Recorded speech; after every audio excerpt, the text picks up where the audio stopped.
Kalau cara bekerja ilmiah itu tidak begitu, seorang peneliti tidak bekerja seperti itu. Masa mereka mencaci maki, menghujat, mencederai, tiba-tiba lahir sebagai seorang pahlawan, sebagai peneliti. Peneliti apa dengan mulutmu kayak begitu? Menghujat dan mencaci maki orang, mencederai harkat dan martabat pribadinya. Luar biasa loh tingkat kesabaran seorang Pak Jokowi itu. Dari hari ke hari, dari tahun ke tahun, sampai pada puncaknya. Buka ijazahnya di depan publik, seperti yang dilakukan tadi di filler ya, oleh Pak. Dengar-dengar, ada yang kami minta maaf. Apa yang minta maaf? Dia yang harus minta maaf pada seluruh rakyat Indonesia karena telah membohongi rakyat. Fotonya Pak Jokowi. Ya kan mereka sendiri yang mengatakan 99% ini bukan Pak Jokowi kan katanya.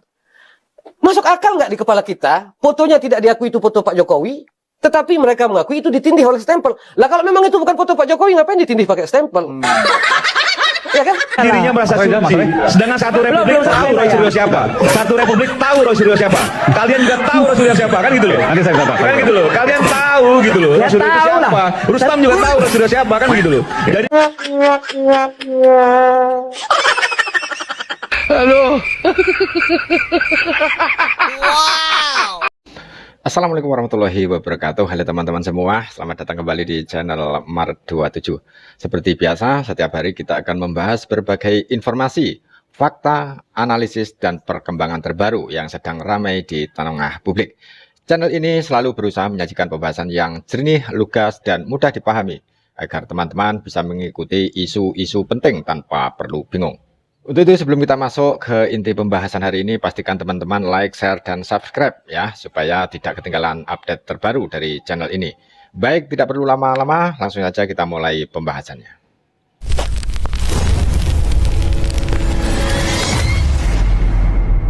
Teman-teman, Maret 27, dengerin baik-baik. Hari ini kita dengar penjelasan Mas Dian Sandi soal ijazah Pak Jokowi yang jadi bahan analisis dan klaim dari Roy Suryo. Pakai akal sehat dan logika, jangan langsung ikut-ikutan. Fakta singkat, foto ijazah itu pertama kali diunggah oleh Dian Sandi dan unggahan itulah yang memicu gelombang analisis publik. Lalu muncul klaim keras dari Roy Suryo, menurut dia sosok di foto ijazah bukan Jokowi, melainkan Dumatno Budi Utomo, dan itu dia beberkan waktu jadi narasumber di beberapa forum publik. Menurut kalian lebih percaya logika Dian Sandi atau Roy Suryo, peneliti abal-abal? Tulis komentar kalian guys. Fotonya Pak Jokowi. Ya kan mereka sendiri yang mengatakan 99% ini bukan Pak Jokowi kan katanya. Masuk akal nggak di kepala kita? Fotonya tidak diakui itu foto Pak Jokowi, tetapi mereka mengakui itu ditindih oleh stempel. Lah kalau memang itu bukan foto Pak Jokowi, ngapain ditindih pakai stempel? Ya kan? Nah sekarang begini, saya mau ngajak berlogika gitu. Lucu aja saya melihat ketika mereka berbantah-bantahan soal foto. Ya foto ini ada kok, bukunya ada. Kan ada buku alumni, ada dicetak tahun 88, ada tulisan kok itu dicetak 88. Sama sekali tidak diambil dari Pak Jokowi, tapi diambil dari orang lain yang lulus 5 tahun setelah Pak Jokowi. Tapi namanya termuat di dalam buku alumni. Orang dia Pak Jokowi pakai foto kok. Nah, kalau dikaitkan dengan Pak Dumatno Budi Utomo, Pak Dumatno Budi Utomo itu dicek dia di catatan sipil lahir pada tahun 77. Kalau Pak Jokowi itu wisuda tahun 85, dia lahir tahun 77, baru belasan tahun dong umurnya. Iya, 77 masa dia sudah kumisan begini?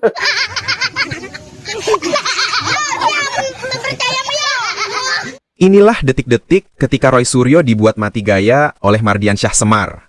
Sampai-sampai yang keluar dari bibirnya cuma cengar-cengir kecut, senyum yang lebih mirip, tolong selamatkan aku dari debat ini daripada ekspresi percaya diri. Bagaimana tidak?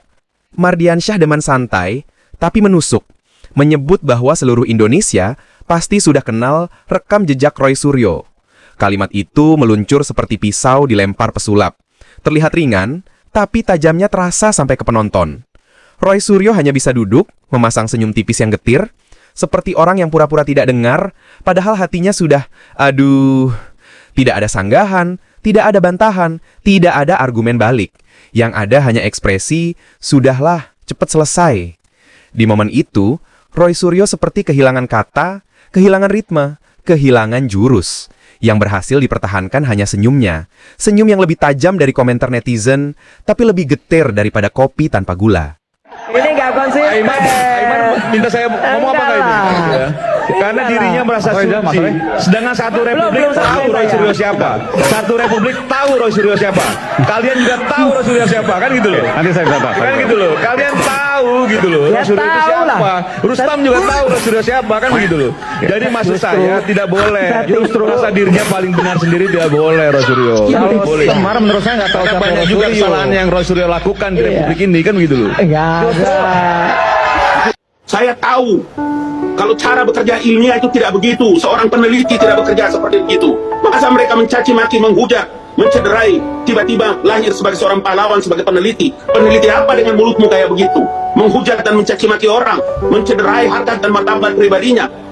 Luar biasa loh tingkat kesabaran seorang Pak Jokowi itu. Dari hari ke hari, dari tahun ke tahun, sampai pada puncaknya. Kita tahu kan karakter orang Solo yang punya kewibawaan begitu luar biasa. Senyumnya manis, bertahun-tahun menunggu, sampai pada harkat dan martabatnya. Beliau merasa tertusuk, beliau merasa sangat amat kecewa dan tersinggung. Sudah sampai pada titik puncaknya, beliau datang sendiri sebagai seorang pribadi, mantan kepala negara, melaporkan, menenteng itu ijazahnya melapor. Belum juga. Hei, apa yang salah dengan wajah dan perilaku kalian? Siapa melahirkan kamu orang? Kenapa begitu alat dan kelakuannya seperti itu? Bukan peneliti itu. Dari awal-awal tidak begitu kelakuannya. Mereka menghujat, mencaci maki. Nggak ada cara kerja peneliti. Meneliti itu tenang, teduh orang bekerja. Gitu. Jadi dugaan abang Jadi siapa itu Bang? saya Orang-orang kasih tahu ya, di baliknya supaya siapa? harus tahu. Jadi menurut Bang Manusia- Abang, manusia enggak dalangnya siapa kacau Bang? ini. Dalangnya siapa sesuai dengan judul kami Bang? Menurut Abang, apakah ada pemodal, saya ini kasih tahu sama bahwa- Roy Suryo tadi mereka tidak bergerak atas nama orang lain? Iya, kalau Anda aktif bergerak dengan teman-teman bukan atas nama orang lain, atas nama pribadi, setingkat itukah kebencianmu kepada Jokowi? Anda sendiri kan pernah bicara dengan saya kan tentang Jokowi, tentang status pangkat dan jabatan kan? Anda lupa, bilang sama Roy. Dia kan pernah bicara sama saya kan? Saya yang telepon dia atau dia yang telepon saya? Monggo, siapkan panggung, kumpulkan mereka, kasih ketemu saya, bicara coba. Orang yang suka berhalusinasi hal-hal tak masuk akal, biasanya memang bikin kita bertanya-tanya, ini beneran yakin? Atau cuma ingin dunia percaya hal yang bahkan fisika pun menyerah? Tapi pertanyaannya, masa iya Roy Suryo lagi sakit? Alah, jangan-jangan bukan sakit, cuma overdosis percaya diri. Soalnya, tiap kali muncul teori aneh, ekspresinya selalu tenang, santai, seolah-olah seluruh dunia yang salah, dan cuma dia yang benar. Kayak orang yang nyasar, tapi tetap ngegas sambil bilang, ini GPS-nya yang salah, bukan saya. Kalau dipikir-pikir, kadang bukan halusinasinya yang bikin kita geleng-geleng, tapi keberaniannya menyampaikannya dengan wajah super yakin, seperti dosen sedang menjelaskan rumus yang bahkan dia sendiri lupa cara menghitungnya. Jadi, apakah Roy Suryo sakit? Entahlah, yang jelas kalau sakit, mungkin cuma sakit menahan gengsi. Damai itu dua-duanya mengakui ada perdamaian dan udah nggak usah ada apa-apa, nggak usah ada syarat. Kan dengar-dengar, ada yang kami minta maaf. Apa yang minta maaf? Dia yang harus minta maaf pada seluruh rakyat Indonesia karena telah membohongi rakyat. Kalau misalkan ada kesempatan membuka pintu untuk abang datang berkunjung ke Pak Jokowi? Kok saya datang? Nggak mau Masalahnya berarti? apa sih? Oke. Gitu loh. Datang ke tempat netral kepada rakyat, buka ijazahnya di depan publik seperti yang dilakukan tadi di filler ya oleh Pak Asrul. Iya, Pak Arsul Sani. Arsul Sani. Arsul Sani. Nah, Arsul Iya. Sani itu bagus, itu negarawan. Oke. Meskipun yang dari Polan mengatakan itu ada masalah, tapi orangnya itu negarawan. Oke Bang, tapi dari pihak-pihak seperti UGM contohnya mereka sudah mengeluarkan dan juga mengatakan bahwa ada bukti baru seperti misalnya skripsi yang ditemukan di perpustakaan UGM. Kalau menurut Anda? Skripsi mana? Skripsinya nggak ada lembar pengujiannya kok. Yang katanya lembar pengujiannya terpisah.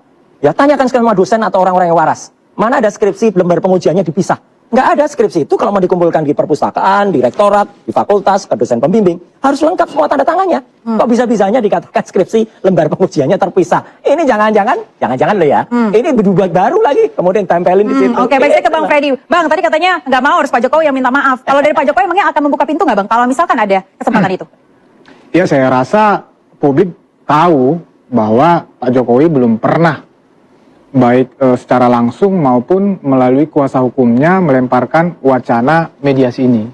Kita kan sama-sama tahu kenapa wacana mediasi ini rame di publik ya ketika RUU KUHP itu disepakati, diputuskan, kemudian Ketua Komisi 3 direspon kemudian oleh tim reformasi. Saya rasa wacana mediasi itu bagus.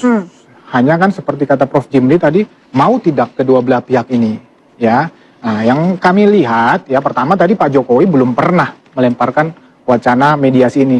Dan kalaupun ada, pasti kami juga akan terima arahan itu. Ya, bangun narasinya segala macam. Kan begitu. Dari kuasa hukumnya juga tidak pernah.